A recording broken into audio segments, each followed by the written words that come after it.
Angkatan Udara Amerika Serikat kembali mengirimkan pesan tegas di kawasan Laut Karibia. Untuk kedua kalinya dalam sepekan, 2 pembom strategis jarak jauh B-1B Lancer dikerahkan di atas perairan internasional dekat Venezuela. Meskipun secara resmi disebut sebagai misi pelatihan, pengerahan ini secara luas dianggap sebagai unjuk kekuatan, sebuah tudingan yang tegas dibantah oleh Presiden Donald Trump. Misi ini berlangsung di tengah peningkatan besar-besaran kekuatan militer Amerika Serikat di kawasan tersebut, yang oleh Washington disebut sebagai bagian dari konflik bersenjata melawan kartel narkoba.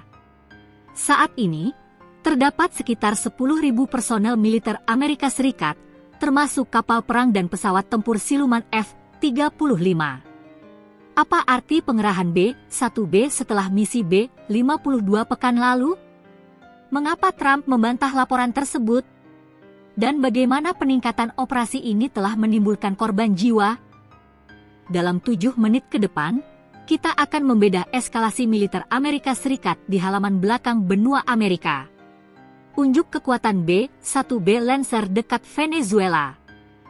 Pengerahan terbaru ini melibatkan 2 pembom B-1B Lancer, pesawat supersonik jarak jauh yang lepas landas dari Diaz Air Force Base di Texas untuk menjalankan misi di wilayah udara internasional Karibia. Ini adalah misi kedua dalam seminggu, menunjukkan pola operasi berulang yang dianggap sebagai unjuk kekuatan. Misi sebelumnya, 3 pembom B-52 Stratofortress terbang dari Louisiana dan beroperasi sekitar 145 km di utara Venezuela. Makna militer B-1B Lancer, pembom bersayap ayun berkecepatan tinggi, dirancang untuk misi jarak jauh dengan kemampuan penetrasi strategis. Pengerahan B-1B setelah B-52 menegaskan kemampuan Amerika Serikat untuk memproyeksikan kekuatan udara di kawasan tersebut kapanpun diperlukan. Meski dinilai sebagai sinyal politik terhadap Caracas, Presiden Trump membantah hal itu. Tidak akurat. Tidak. Itu palsu, tegasnya di Gedung Putih.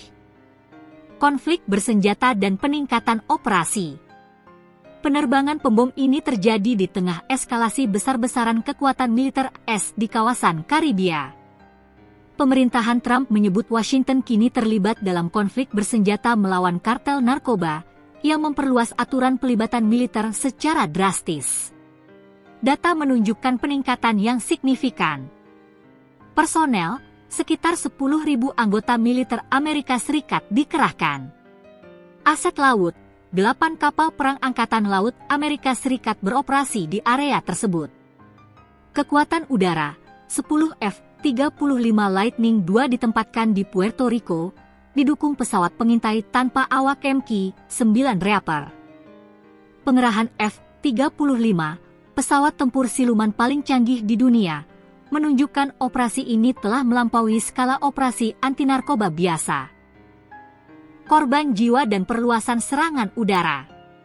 Sejak awal September, militer Amerika Serikat telah melancarkan sedikitnya 9 serangan udara terhadap kapal cepat penyelundup narkoba.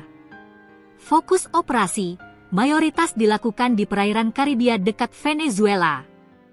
Perluasan jangkauan, mulai Selasa lalu, serangan diperluas ke Samudra Pasifik bagian timur, di sebelah barat Amerika Tengah.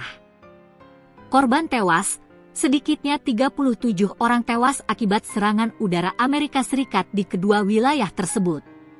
Dalam salah satu insiden, kapal semi-submersible diserang dan 2 awak berhasil diselamatkan. Mereka kemudian direpatriasi ke Kolombia dan Ekuador. Kolombia menyatakan akan menuntut warganya, sementara jaksa di Ekuador menolak dengan alasan kurangnya bukti. Pesan politik dan risiko regional. Pengerahan pembom strategis B-1B Lancer menandai militerisasi kawasan Karibia. Meskipun diklaim sebagai operasi pelatihan dan anti-narkoba, banyak pihak menilai langkah ini sebagai pesan geopolitik langsung terhadap Venezuela, yang hubungannya dengan Amerika Serikat tengah memburuk. Klaim konflik bersenjata dan tingginya korban tewas menunjukkan bahwa operasi ini telah mencapai tingkat intensitas tempur yang tinggi. Penggunaan pesawat pembom dan F-35 untuk operasi anti-narkoba tergolong tidak lazim, dan menimbulkan dugaan bahwa Amerika Serikat sedang menggunakan operasi ini sebagai dalih untuk memperkuat kehadiran militernya di kawasan Karibia dan Amerika Latin.